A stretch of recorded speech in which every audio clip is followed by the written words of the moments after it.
Income ఈ business నుంచి 164 రూపాయలు ఉంది. అప్పటికే నేను పెద్ద కారు కావాలా, పెద్ద ఇల్లు కావాలా, బంగారం కొనాలి, పైసలు సంపాదించుకోవాలని గోడ మీద కాగితాలు అంటించుకున్న అప్పటికే. అవేవి రాకముందుకే అంటిమన్నారు, అంటించినాం గోడ మీద. ఇక చూడండి చుట్టాలు రావడం, దాన్ని చూడడం, నవ్వడం, ఇదోటి అయిపోయింది. వీళ్ళు చూస్తుర్రు అని చెప్పి మా నాన్నకి సిగ్గనిపించి ఆయన వీగేయడం, నేను ఎడుతుండే. అరే నా డ్రీమ్ ఇది, నువ్వేం తీసుకుంటారే బాబు, మాకు పర్వ పోతుందిరా నాయన, నువ్వు తెచ్చేది ఎంతో పోయేది ఎంతో అని. సో ఆ 164 రూపాయల నుంచి మా జర్నీ స్టార్ట్ అయింది. ఈరోజు 4.5 సంవత్సరాలు అవుతుంది బిజినెస్లో. ఈరోజు విషయానికి వస్తే నా హైయెస్ట్ ఇన్కమ్ ఈ బిజినెస్ నుంచి 10 లక్షల రూపాయలు ఉన్నది.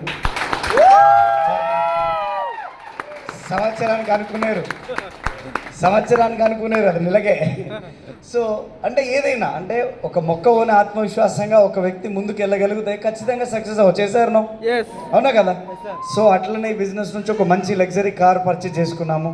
తర్వాత ఈ బిజినెస్ నుంచే 2.5 కోట్లతో ఒక డ్రీమ్ హౌస్ నిర్మించుకున్నాను, సుమారుగా 2.5 కోట్లతో.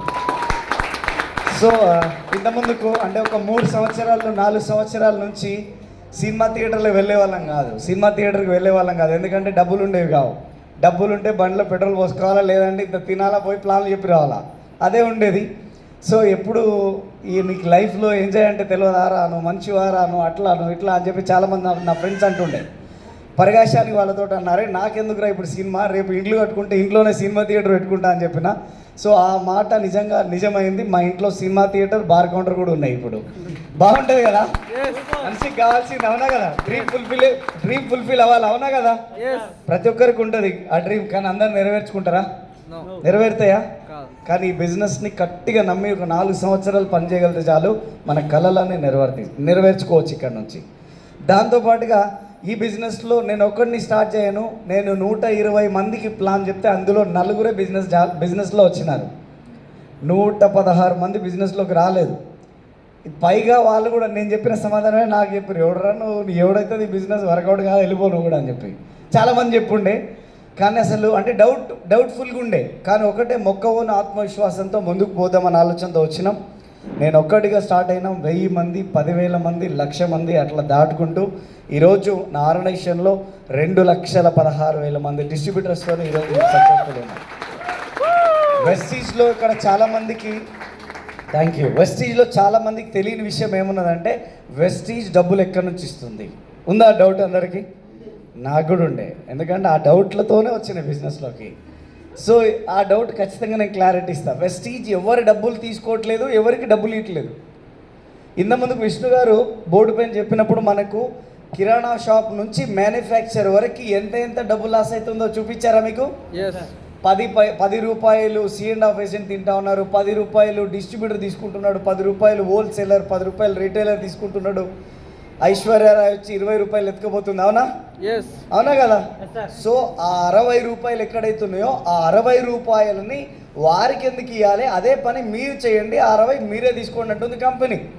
మీరు ఎంత ఎక్కువ టర్న్ ఓవర్ చేయగలిగితే మీ ఇన్కమ్ అంత పెరుగుతుంది. స్టార్టింగ్లో నా ఇన్కమ్ 1,00,000 రూపాయలు రాలే కదా, 164 రూపాయల నుంచే కదా నా ఇన్కమ్ కూడా స్టార్ట్ అయింది.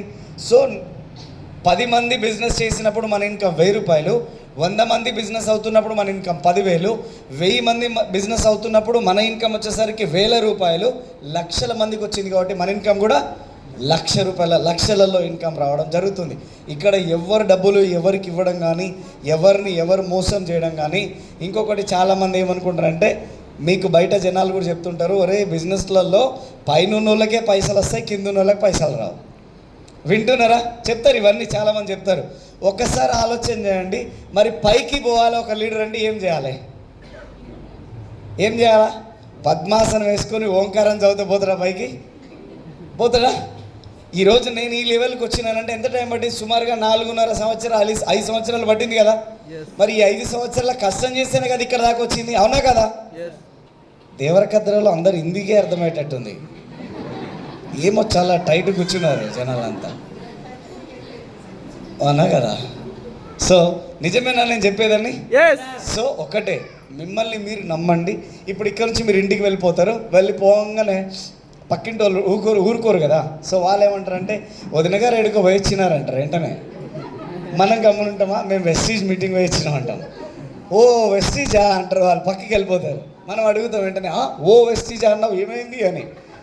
ఆమె చెప్తుంది ఇది మా చుట్టాలలో పెద్దనాన్నోళ్ళు ఆడబిడ్డోళ్ళు ఎవరో ఒక ఆయన చేసి బంద్ చేసిన అంటారు వాళ్ళు. కథ మనం కూడా ఫోన్లు ఎత్తడం బంద్ చేస్తాం. ఇప్పుడు ఇంతసేపు విన్నది ఎవరు? ఎవరు విన్నారు? నేను విన్నా. ఎవరు విన్నారు? విన్నారా లేదా? దీని గురించి ఆలోచించాల్సింది ఎవరు? నిర్ణయం తీసుకోవాల్సింది ఎవరు? బిజినెస్ చేయాల్సింది ఎవరు? డబ్బులు సంపాదించాల్సింది ఎవరు? మరి అడగాల్సింది ఎవరిని? ఎవరిని అడగాలి? మనం ఏం చేస్తున్నామంటే ఇంగ్లీష్, ఇప్పుడు అందరు చాలామంది ఇక్కడ చదువుకున్న వాళ్ళు ఉన్నారు. ఇంగ్లీష్లో డౌట్ వచ్చింది, మ్యాథ్స్ సార్ని అడిగితే డౌట్ క్లారిఫై ఇస్తాడా? ఏం చెప్తాడు? ఇస్తాడు క్లారిటీ. ఏమి ఇస్తాడు? A² + B² - 2AB అంటాడు. నువ్వు ఏదైనా అడుగు అదే చెప్తాడు, ఎందుకంటే ఆయన మ్యాథ్స్. అవునా కదా? వెస్టీజ్ గురించి మీకు ఇన్ఫర్మేషన్ కావాలంటే ఎవరిని అడగాలి? ఎవరైతే ఆల్రెడీ చేసి ఈ బిజినెస్లో డబ్బులు సంపాదిస్తున్నారో వాళ్ళని అడిగితే అయిపోయాయి కదా. అవునా కదా? సో మనం ఎవరిని అడుగుతున్నాం? ఓ అట్లయితుందా, ఇట్లుంటుందా? ఇక రామచంద్ర ఇంట్లో కూడా చెప్పులు వదలం కూడా గోడ పక్క నుంచి ఆ గోడ ఈ గోడ మాట్లాడుకుంటాం, చలో వచ్చి ఇంట్లో పడతాం. తర్వాత ఫోన్ ఎత్తారు, ఏం మేడం ఏం సార్ ఫోన్ ఎత్తుతలేరు ఏంటంటే మా పక్కింటి అమ్మ ఇట్లా చెప్పింది అందుకే నేను చేయదలుచుకోలే బిజినెస్ అంటాం. ఒక్కసారి ఆలోచన చేయండి, నా ఫ్రెండ్ ఈ బిజినెస్ 4 సంవత్సరాల ముందు నాకు చూపించకపోయి ఉంటే నేను కుల్ల చెప్పిపోతున్నా, ఒక బర్రెల షెడ్ పెట్టుకొని 10 బర్రెలతోనూ ఏదో నడుస్తుండే నా జీవితం. నేను డిసైడ్ అయిపోయినా ఇంకా ఇవన్నీ వర్కౌట్ కావు, ఊరికి వెళ్ళిపోవాలి. నేను చదివింది, నా ఎడ్యుకేషన్ బ్యాక్గ్రౌండ్ నాది MBA కంప్లీట్ అయింది, ఫినాన్స్ మార్కెటింగ్.